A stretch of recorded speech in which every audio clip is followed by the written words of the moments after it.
Shakespeare Company is one of those places which everyone knows about but nobody understands. It's only when you come here, it's only when you wander through this extraordinary building that you have a sense that you are in a historical site.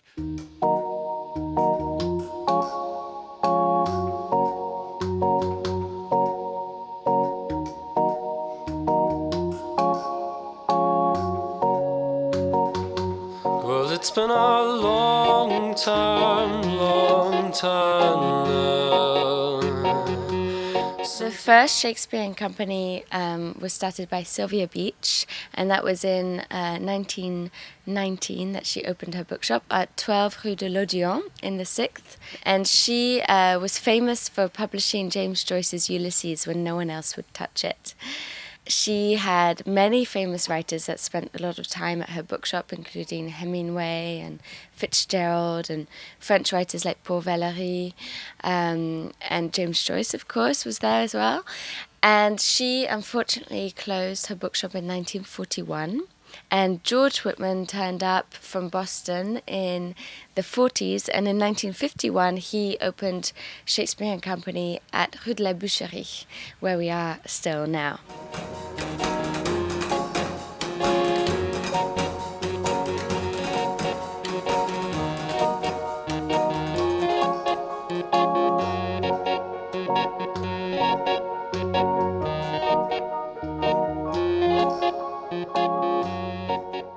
A lot of customers comment that they love the bookshop because it's so original and it has a very particular style.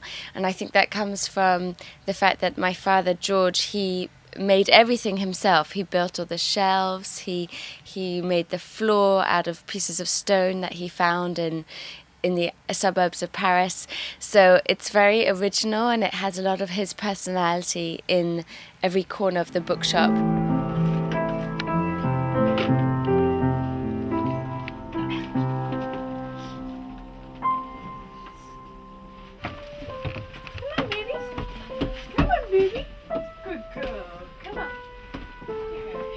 Et je crois que peut-être parce que c'était un monastère dans le XVIIe siècle, et je ne sais pas, ça c'est juste une idée, mais il y a une bonne énergie en tout cas dans la boutique. Et il y a toujours des jeunes écrivains qui restent ici.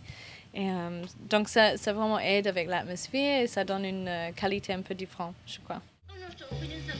Je t'assure que... Non, laisse-moi! Mais qu'est-ce que tu as aujourd'hui? J'ai que les hommes me dégoûtent. Pensez qu'à ça. Well, it's been a long time since I've seen you smile. Évidemment, c'est génial, mais avec tout le temps avec les livres, mais on dort avec les livres, ils sont toujours là. Il y a la poésie partout. Georges dit il faut lire un livre par jour. Ça, c'est un des règles. Dès qu'on arrive, il faut faire une petite biographie d'une page, 2 pages pour George Whitman qui explique ce qu'on a fait, ce qu'on va faire, mais dans une forme littéraire en fait.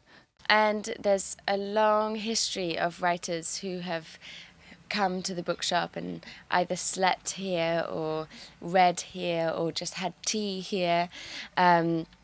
And some of the famous ones from my father's era include Anais Nin and Lawrence Durrell and Henry Miller. He was particularly close with those 3, and he was also very close to the Beat generation. It's quite well known here that the Beat generation spent a lot of time here. For example, Allen Ginsberg and Gregory Corso and William Burroughs. He did a lot of research in the library here for his book, Naked Lunch. What about oysters to start Christmas dinner? I suggested that winter, the morning after a langoustine supper. Oysters, Marie Dominique is my wife. Marie said, not foie gras. To read here is an enormous experience. I've read here a dozen times. Each time is different, sometimes disastrous. Sometimes mad people arrive. Sometimes there's a riot. At other times, people weep, cry, sing, shout.